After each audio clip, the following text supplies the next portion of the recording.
Hari ini saudara kita akan lanjutkan serial khotbah kita dari 1 Korintus 13 tentang karakter kasih menurut Alkitab. Tema hari ini adalah kasih sabar menanggung segala sesuatu. Kita membaca firman Tuhan dari 1 Korintus 13 ayat yang ke-7. Demikian firman Tuhan, Ia, kasih itu, menutupi segala sesuatu, percaya segala sesuatu, mengharapkan segala sesuatu, sabar menanggung segala sesuatu. Perhatikan kalimat terakhir, itu lanjutannya, 7D, kasih itu sabar menanggung segala sesuatu. Itu fokus kita pada hari ini. Sekarang saudara, saya minta saudara perhatikan wajah dari 4 orang yang duduk di sekitarmu, kanan, kiri, atau belakang. 4 orang wajah orang-orang di sekitarmu. Menurut saudara, sudah? Baik. Menurut saudara, siapa yang mengalami gangguan jiwa? Dari 4 wajah yang saudara lihat itu. Hasil survei kesehatan mental oleh Jaringan Epidemiologi Psikiatri Indonesia mengatakan hasilnya adalah bahwa 1 di antara 5 orang Indonesia mengalami gejala gangguan jiwa. Bisa terlihat dari wajahnya yang cemas, yang takut, yang khawatir, yang gelisah, yang frustrasi, stres berat, atau depresi. Kalau saudara mengatakan, Pak, saya lihat 4-4-nya enggak. Kalau enggak, jawabannya berarti saudara sendiri sedang mengalami gejala gangguan jiwa. Ini hasil survei di Indonesia. Saya kira ini untuk orang yang di Indonesia ya. Tidak di sini. Bagaimana? Nah, sumbernya apa? Sumbernya 2 hal. Menyesali masa lalu dan khawatir terhadap masa depan. Jadi setiap kali menoleh masa lalu, menyesal. Kenapa begini? Kenapa begitu? Terjadilah penyangkalan, kemarahan, sakit hati, dan lain-lain. Setiap kali melihat ke depan, khawatir. Bagaimana nanti? Bagaimana nanti? What if? Seperti tadi yang disaksikan oleh Dian, entah what if yang sudah lewat, atau what if titik-titik yang akan datang. Ada banyak faktor lainnya tentunya, secara khusus penderitaan yang dialami pada masa kini. Jadi penyesalan masa lalu, khawatir masa depan, masa kini banyak kesusahan, banyak penderitaan.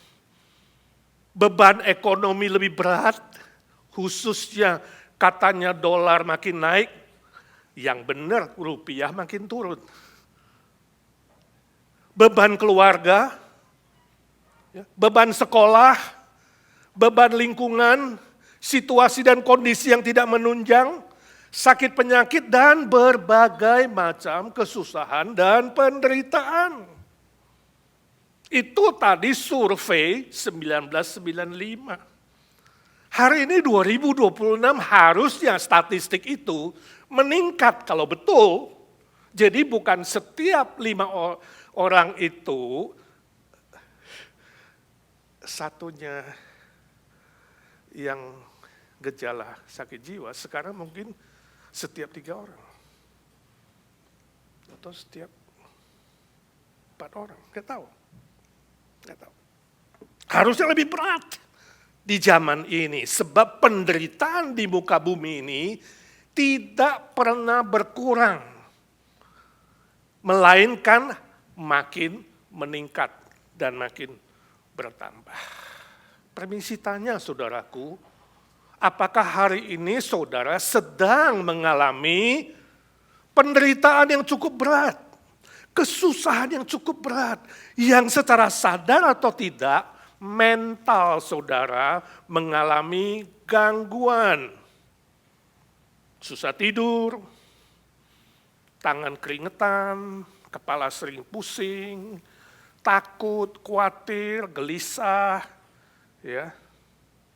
Rasanya ingin stop, gak ingin lagi melanjutkan apa yang biasa dilakukan. Bahkan bukan hanya stop activity, mengurung diri, kompensasi kepada hal yang negatif, minum alkohol, minum narkoba, ya, perjudian kalau pasti ada uang sampai bangkrut pun masih judi, ya. Macam-macam, bahkan ada gangguan, bisikan si jahat mengatakan bunuh diri aja. Itu solusi. Saudara, ini semua adalah jebakan, ini semua adalah tantangan, godaan yang akan membuat saudara lebih down dan lebih hancur. Stop. Jangan dengarkan suara-suara seperti itu. Tapi bangkit kembali. Sadar kembali, karena orang yang percaya berbeda dengan orang tidak percaya.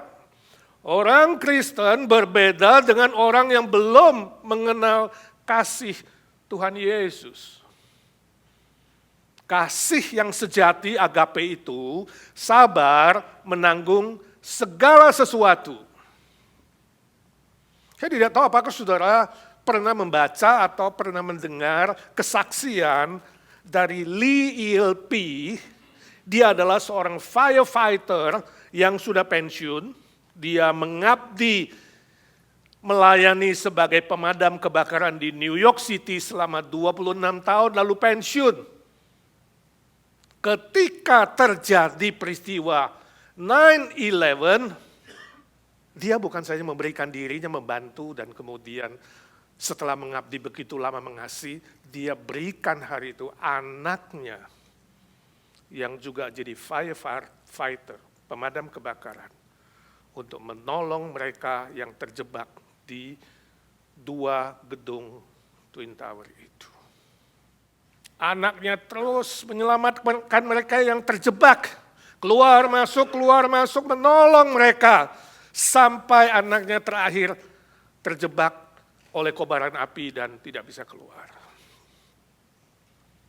Singkat cerita, pada peristiwa hari itu, anaknya terhilang dan ditafsirkan mati, terbakar, terjebak dalam reruntuhan. Mayatnya gak ketemu.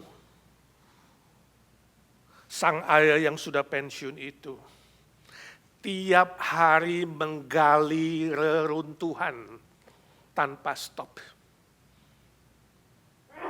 Berhari-hari, berminggu-minggu, dia tidak mau berhenti. Sudah sebulan tidak mau berhenti.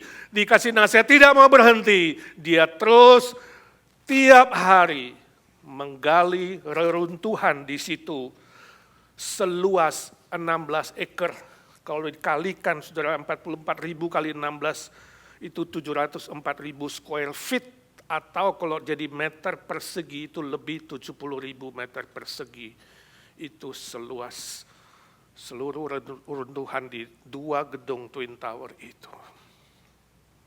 Tidak berhenti, tidak putus asa, terus berjuang. Dia menolak stop untuk terus mencari anaknya.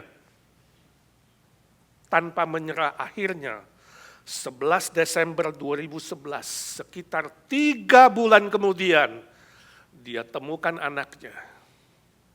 Dan dia sendiri mengangkat anaknya keluar dari runtuhan itu. Luar biasa. Kenapa? Kenapa dia sanggup dan mampu dan tanpa menyerah melakukan semua itu? Sebab satu saja alasan, dia sangat-sangat mencintai anaknya. Sangat-sangat mencintai anaknya. Cinta kasihnya terhadap anaknya jauh lebih besar dari semua kesusahan, kesedihan, dan penderitaan yang harus dia alami pada hari itu. Saudaraku yang kekasih, itu yang diajarkan oleh 1 Korintus 13 ayat 7d. Kasih yang sejati, kasih itu sabar, menanggung segala sesuatu. Segala sesuatu itu segala penderitaan, seberat apapun.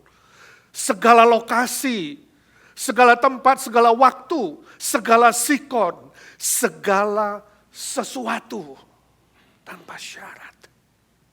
Dan itu yang sudah ditunjukkan oleh Yesus Kristus Tuhan kita kepada kita. Ketika dia memutuskan inkarnasi turun ke dunia ini. Sang pencipta alam semesta yang maha kuasa rela turun menjadi manusia ciptaan seperti ciptaannya.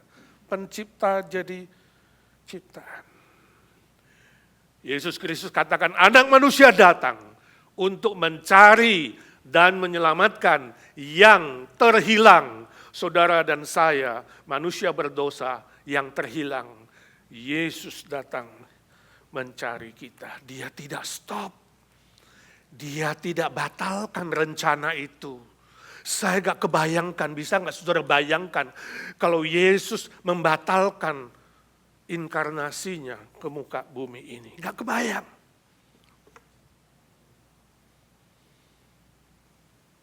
Kasihnya luar biasa, walaupun manusia memberontak, melawan dia, sengaja melawan dia. Dia rela datang ke dunia, mencari dan mengasihi tanpa syarat. Bayangkan pencipta segala sesuatu yang maha kuasa, sekarang rela meninggalkan segala sesuatu itu. Masuk ke dalam rahim Maria yang kecil.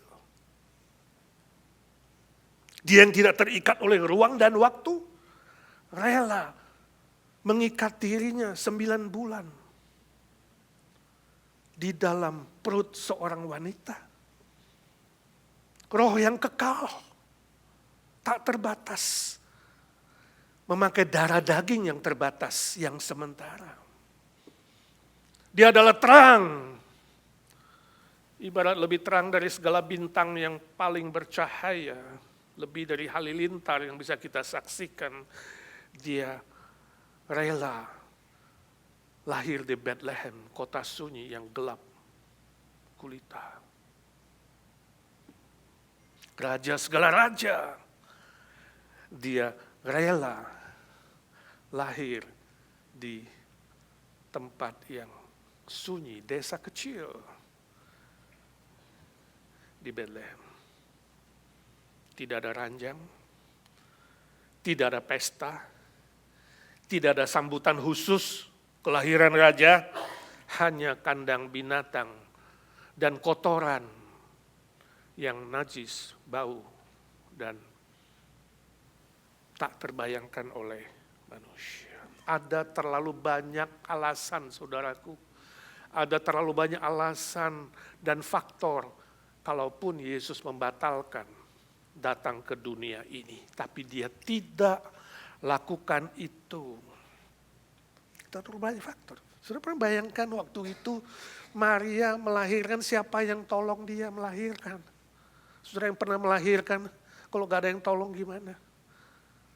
Siapa yang motong ari-ari, tali ari-ari itu? Yusuf. Dengan apa? Potong. Yusuf tukang kayu. Gak ada kan nurse atau bidan yang lebih layak? Tak terbayangkan ketika dia datang ke dunia ini. Betapa besar kasih Allah akan dunia ini, kata firman Tuhan. Sehingga dia berikan Yesus Kristus bagi kita. Terlalu besar jaraknya, terlalu besar perbedaannya. Tapi dia rela menanggung semua penderitaan itu. Bahkan rela naik ke atas kayu salib. Klimaks dari seluruh penderitaannya. Bukan karena dosanya. Karena saudara dan karena saya.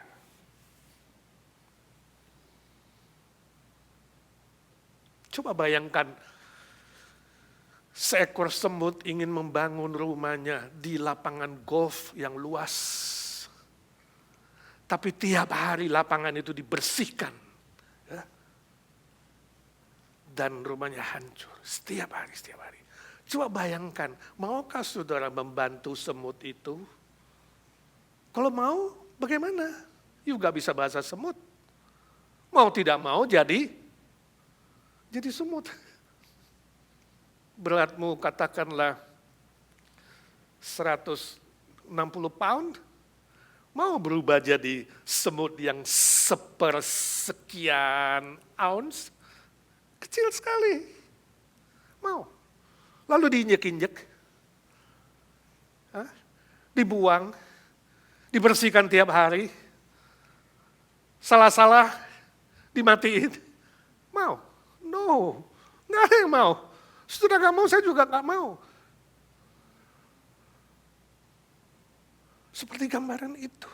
Yesus lakukan lebih dari itu. Lebih dari itu. Sebagai manusia dia harus menderita, dicobai, dia mengalami kelaparan.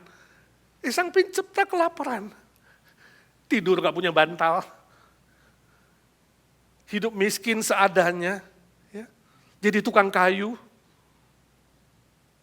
Mencari nafkah, membantu orang tuanya. Ya.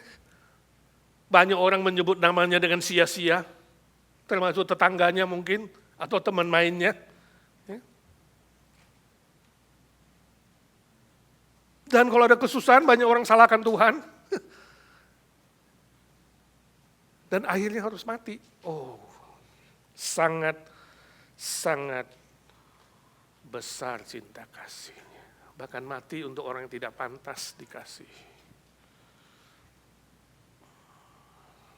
Itu yang dikatakan Alkitab. Dia rela turun menjadi manusia. Dan unik sekali Rasul Yohanes kalau tulis di 1 Yohanes 1:14 itu. Dan kita semua melihat kemuliaannya. Saya pikir dia begitu menderita. Kemuliaan apa? Kemuliaan apa yang kita lihat? Sebuah cahaya dari sorga? Apa? Sebuah sinar yang tak terbayangkan. Sinar kemuliaan yang terpancar dari kehidupannya? Oh mungkin. Ya. Kalau kita melihat seluruh perjalanan kehidupannya, selain penderitaan, ada juga secercah sinar kemuliaan. Coba bayangkan saudara, pemain basketball yang terkenal, siapa katakanlah namanya, siapa yang terkenal? LeBron James. Oh itu pemain sangat terkenal. LeBron James satu hari main basketball dengan anak saudara umur 5 tahun. Saya yakin si LeBron itu pasti akan main tidak seperti biasanya. Dia akan main seperti anak kecil. Jadi LeBron yang lembut, mainnya pelan, nemenin anakmu. Berubah. Dari pemain top dunia kemudian jadi seperti anak 5 tahun. Tiba-tiba datang seorang besar. Wih, mengganggu anakmu. Mengejek. Kira-kira si LeBron gimana? Oh dia pasti marah. Dia pasti kemudian apa? Membela anakmu. Dan dia akan main seperti aslinya LeBron itu. Dan dia akan mengalahkan orang besar yang mengganggu itu. Kemuliaannya ditunjukkannya ketika harus menghadapi musuh dan memberi kemenangan. Itu yang dilakukan Tuhan Yesus. Dalam perjalanan hidupnya kita bisa melihat ada momen-momen tertentu dalam penderitaan kesusahannya. Dia menunjukkan kemuliaannya untuk melawan si jahat. Menunjukkan kuasanya yang ajaib yang melampaui kuasa neraka. Murid-murid yang ketakutan di laut, ombak besar, dia datang. berjalan di atas air, meredakan badai. Orang-orang yang minta tolong karena kesakitan, dia lakukan mujizat. Kemuliaannya ditunjukkan, yang buta dibuat melihat, yang tuli mendengar, yang lumpuh berjalan, bahkan yang mati, anak muda si janda itu yang dinain. Lazarus, sahabatnya itu, dibangkitkan dari kematiannya. Yohanes dengan sangat jelas menuliskan, kita sudah melihat kemuliaannya di tengah-tengah penderitaan yang ada di bumi ini. Sebagian menolak dia, sebagian menghina dia. Dia datang kepada miliknya tapi menghina dan menolak dia. Mereka tidak mengalami kemuliaannya. Permisi tanya hari ini, maukah engkau rendah hati? Rendah hati menerima Kristus sekali lagi. Menerima cinta kasihnya itu. Yang menanggung segala sesuatu itu. Kalau engkau menolaknya, engkau ragu. Engkau tidak pernah akan menyaksikan dan mengalami kemuliaannya. Ini rahasia pertama, ini langkah pertama. Saudara mau mendapatkan kesabaran yang bisa menanggung segala sesuatu? Dimulai dari rendah hati, menerima seluruh cinta kasih Kristus, cinta agape itu. Cinta ilahi yang turun dari sorga itu. Yang menanggung segala sesuatu. Terima itu first step. Tanpa menerima cinta kasih sorgawi itu, saudara dan saya tidak mampu menanggung segala sesuatu. Saya tanya, kalau suatu hari istrimu gagal ginjal, dan ginjal yang paling cocok adalah kamu sebagai suami, mau gak kamu memberikan satu ginjal untuk istrimu? Suami jawab,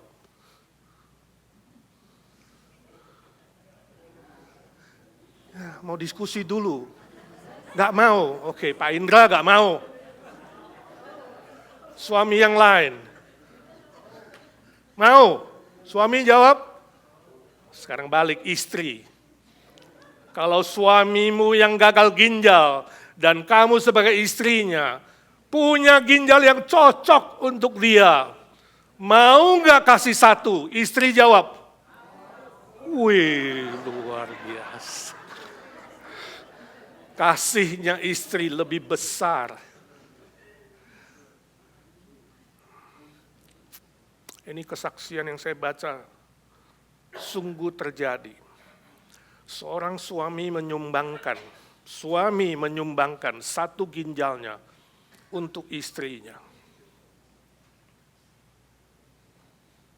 Setelah istrinya sehat dari gagal ginjal, ternyata istrinya tidak setia. Berselingkuh dengan pria lain. Saya tanya, kalau kamu suaminya, apa yang akan kamu lakukan?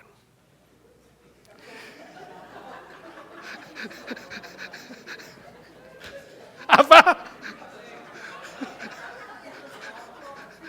Rifan? Sudah nyumbang satu Apa yang kamu lakukan suami? Nah sekarang tanya istri lah, karena tadi istri yang mau memberi.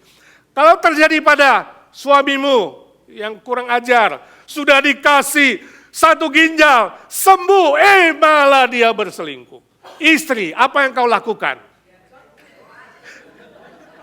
Bunuh saja. Di balik cinta yang besar, ada kekejaman yang besar. Lebih besar dari sebuah cinta.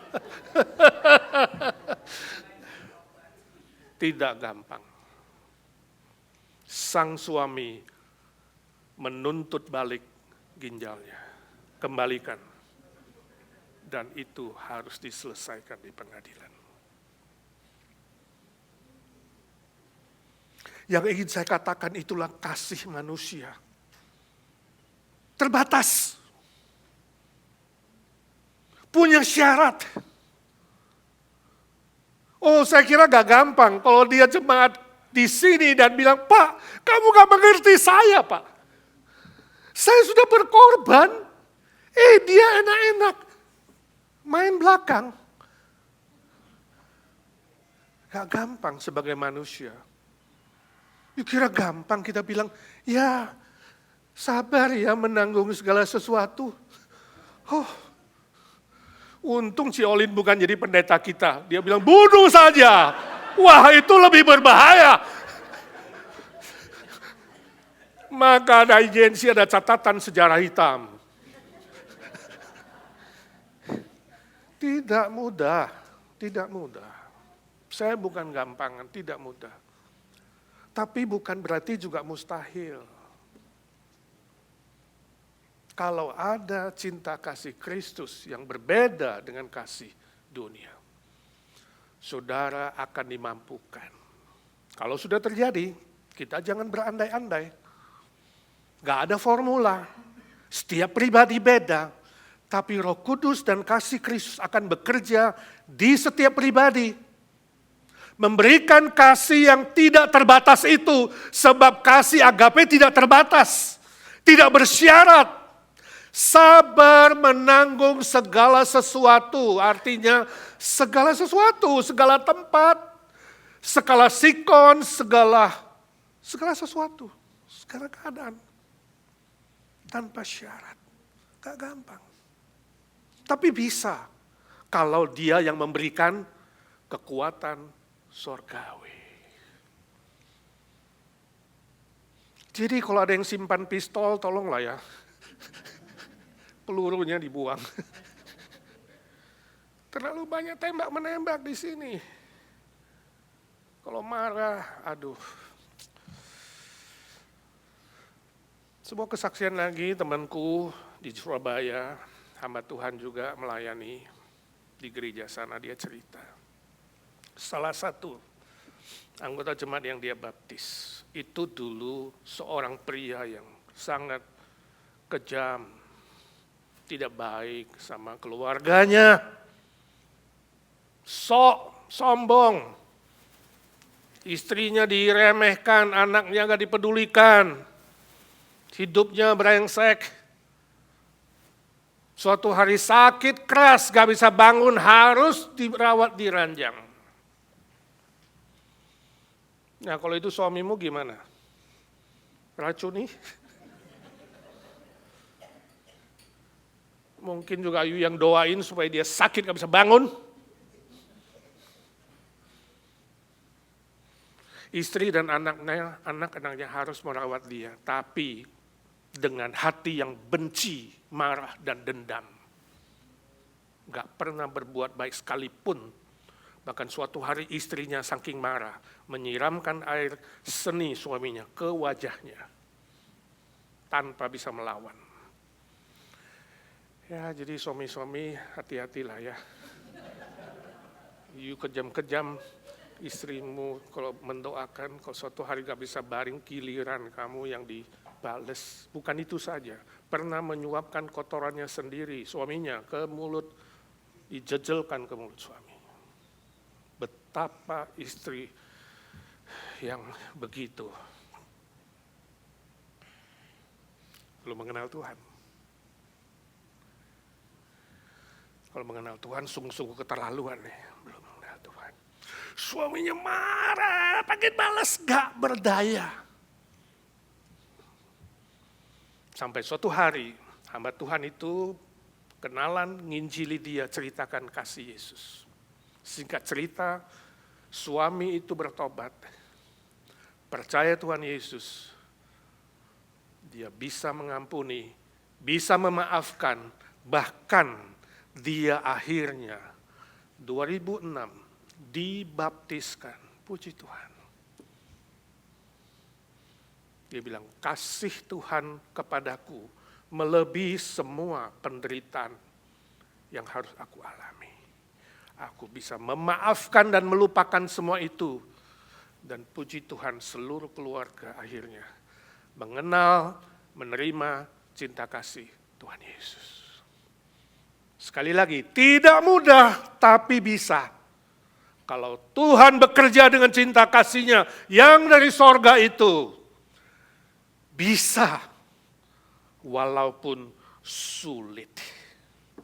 Sebab itu saudaraku, saya tidak tahu hari ini apa yang kamu alami.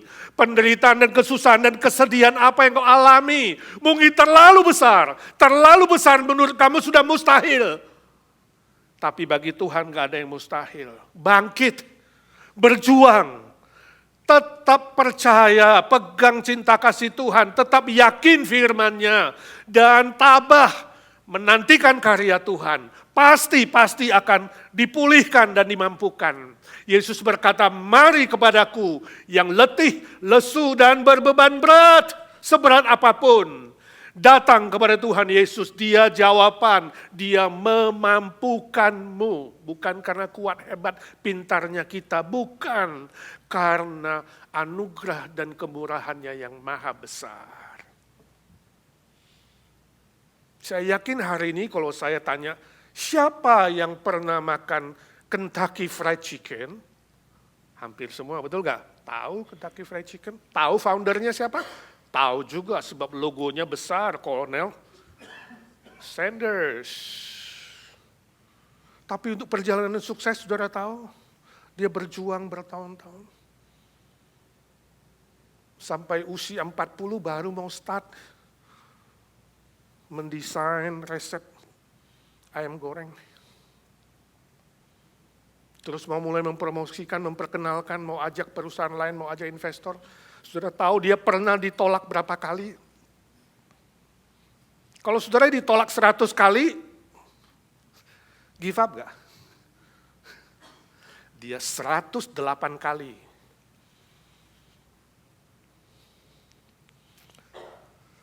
Sampai tahun usia 62 baru resmi terdaftar Kentucky Fried Chicken. Dan dia masih berjuang. Gak pernah berhenti. Sebab dia punya cinta kasih Tuhan, seorang Kristen yang sangat mengasihi Tuhan, mentaati firman Tuhan. Oh mungkin saudara berkata, Pak, aku sudah taat dan setia 20 tahun, 30 tahun. Dia sama. Tapi akhirnya kita tahu, perusahaan dia telah mencapai 30.000 lebih store, mungkin hari ini lebih. Pada usia meninggalnya mencapai 3. Dia meninggal pada 90. 30.000 toko di 105 negara. Bukan perjalanan pendek. Dengan satu pegangan, tetap berjuang sesusah apapun. Amin. Mari sama-sama katakan, tetap berjuang sesusah apapun. Gak pernah give up. Dengan memegang janji Tuhan Yesus, cinta kasih Tuhan Yesus. Dia akan membuatmu sabar menanggung segala sesuatu.